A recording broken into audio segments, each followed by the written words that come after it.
उत्तर भारत समेत देश के ज्यादातर हिस्से इन दिनों कड़ाके की ठंड की चपेट में हैं। पहाड़ों पर जारी बर्फबारी से मैदानी इलाकों में तापमान लुढ़कता ही जा रहा है। यूपी में पश्चिम से लेकर पूर्वांचल तक ठंड और कोहरे के डबल अटैक से लोग परेशान हैं। शीतलहर ने ठिठुरन बढ़ा दी है। घने कोहरे ने लोगों की परेशानियां बढ़ा दी हैं। कोहरे की वजह से विजिबिलिटी भी कम हो गई है, जिससे सड़क, रेल और हवाई सेवा प्रभावित हुई है। कोहरे की वजह से ट्रेनें कई घंटे की देरी से चल रही हैं।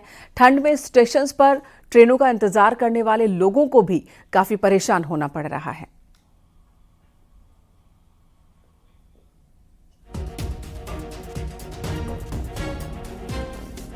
प्रतापगढ़, दिल्ली और मुरादाबाद की ये आज की तस्वीरें आपको दिखा रहे हैं। ठंड की वजह से देखिए सुबह के वक्त सड़कें बिल्कुल सुनसान है, क्योंकि मजबूरी जिन्हें हो रही है वही घर से बाहर निकल रहे हैं। ज़्यादातर लोग घरों में दुबके रहने को ही मजबूर हैं, क्योंकि ठंड इतनी ज़्यादा है। विजिबिलिटी मुरादाबाद में आप देखिए इस तस्वीर में विजिबिलिटी कितनी कम है।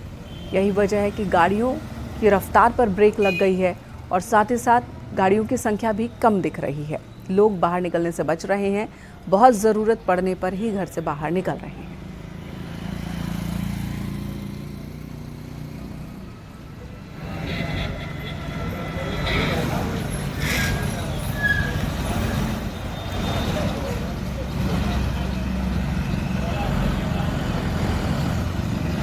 रोहित सिंह हमारे सहयोगी इस वक्त प्रतापगढ़ से हमारे साथ जुड़ चुके हैं और मुरादाबाद से हमारे साथ हमारे एक और सहयोगी जुड़े हैं। रोहित का रुख पहले कर लेते हैं। रोहित, दिख रहा है कि किस तरह से ठंड की वजह से लोगों की संख्या बहुत कम है और वहां पर क्या इंतजाम प्रशासन ने किए हैं बेघरों के लिए और किस तरह की तैयारी की गई है? लोगों का क्या रिएक्शन है प्रशासन के इंतजाम को लेकर? जी, अपने दर्शकों को बताना चाहेंगे प्रतापगढ़ में भी कड़ाके की ठंड पड़ रही है और कड़ाके की ठंड का आलम यह है कि 8:30 बजने को है, लेकिन जो लोग हैं अभी अपने घर से नहीं निकले हैं। हमारी मौजूदगी इस समय शहर के सिविल लाइन इलाके का माना जाता है, लेकिन आप तस्वीरों में साफ तौर पे देख सकते हैं जो भीड़ भाड़ होनी चाहिए चौराहे पे वो अभी नहीं है, क्योंकि लोग घर से निकल ही नहीं रहे हैं। वहीं कोहरे की मार तो प्रतापगढ़ में कम पड़ रही है, लेकिन अगर बात की जाए तो सर्द हवाएं बहुत तेज चल रही हैं और उसके साथ साथ गलन ने लोगों की सूझते बढ़ा दी है। दूसरी तस्वीर हम आपको दिखाना चाहेंगे और जो भी लोग अपने घरों से बाहर को निकल भी रहे हैं तो वह काम नहीं कर पा रहे हैं और वह जहां भी उनको अलाव दिखता है वहां पर वो अपने हाथ और पैर जो है सेकने लगते हैं।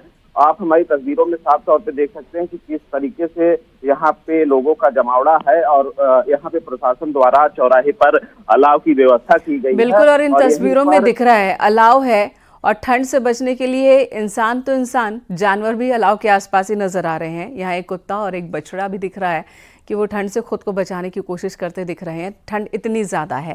लौटेंगे आपके पास। महोबा से मनोज ओझा भी हमारे साथ जुड़ चुके हैं। मनोज, वहाँ पर इंतज़ाम बताएं, लोगों का रिएक्शन बताएं कि क्या प्रशासन के इंतज़ाम से वो संतुष्ट हैं?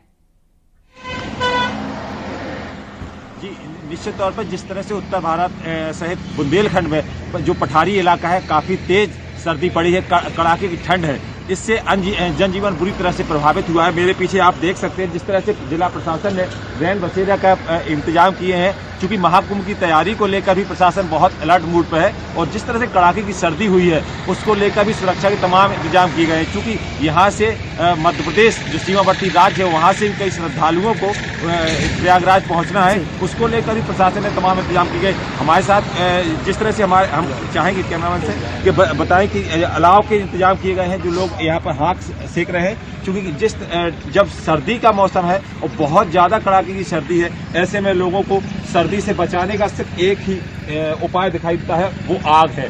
देखिए मेरे साथ किस तरह की परेशानी होती है, सर्दी में कितना परेशान हो रहे हैं। सर्दी में निकलना बहुत दिक्कत हो जाती है, लेकिन प्रशासन ने रैन बसेरा बनाया है, बहुत ही अच्छा किया है। साथ में यहाँ पर लकड़ी का भी इंतजाम करें, जिससे रात में जो यात्री आए जो चालू रुक है वो आगे जा सके।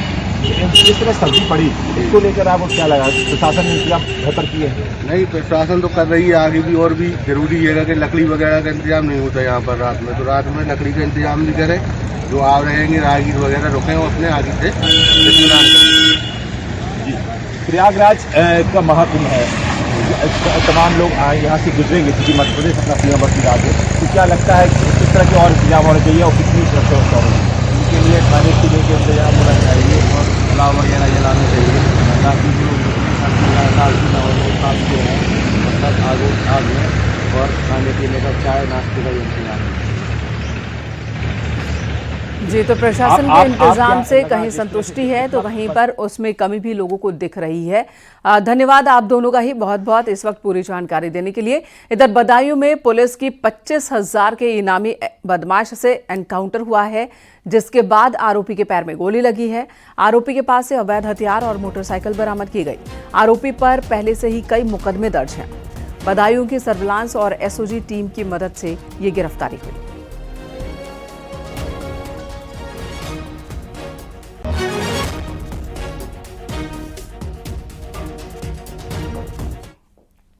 इधर नोएडा पुलिस ने बड़ी कार्रवाई की है। यमुना अथॉरिटी में हुए हाथरस जमीन घोटाले में एक बड़ी गिरफ्तारी की गई। हिमालय इंफ्रा कंपनी के निदेशक विवेक कुमार जैन को गिरफ्तार किया गया। दरअसल साल 2011-12 में करीब 42 हेक्टेयर जमीन का अधिग्रहण किया गया था। जमीन अधिग्रहण के बदले किसानों को 7% विकसित भूखंड देने का प्राविधान था, जिसके लिए 5 हेक्टेयर जमीन की जरूरत थी। लेकिन जरूरत से ज्यादा जमीन साल 2014 में हाथरस जिले में खरीदी गई। जिस जमीन का अधिग्रहण किया गया वो पहले फेज के मास्टर प्लान के बाहर थी। करीब 42 करोड़ खर्च कर जमीन खरीदी गई। माफ कीजिएगा, 24 करोड़ रुपए खर्च कर ये जमीन खरीदी गई। यमुना अथॉरिटी के तत्कालीन ओएसडी वीपी सिंह उर्फ वीरपाल के सगे साले के साथ मिलकर कंपनी बनाई गई थी। मामले में 12 आरोपियों के खिलाफ चार्जशीट दाखिल हो चुकी है। यमुना अथॉरिटी के पूर्व सीईओ पीसी गुप्ता समेत 29 पर केस दर्ज हुआ है।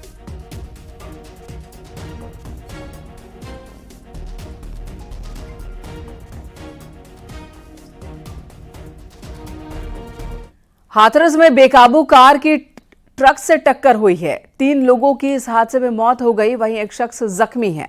कार सवार मथुरा से मैनपुरी जा रहे थे। एटा अलीगढ़ हाईवे पर हादसा हुआ।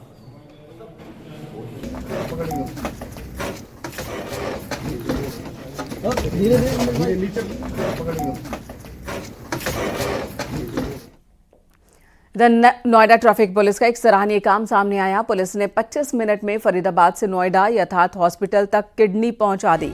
फरीदाबाद से 25 मिनट में ये किडनी पहुंचाई गई। 1 घंटे में पहुंचानी थी किडनी। नोएडा पुलिस ने 25 मिनट में ही किडनी अस्पताल तक पहुंचाई। नोएडा पुलिस ने ग्रीन कॉरिडोर तैयार किया। एम्बुलेंस को पुलिस ने एस्कॉर्ट किया और तय वक्त से पहले ही किडनी ट्रांसप्लांट के लिए किडनी अस्पताल पहुंच चुकी थी।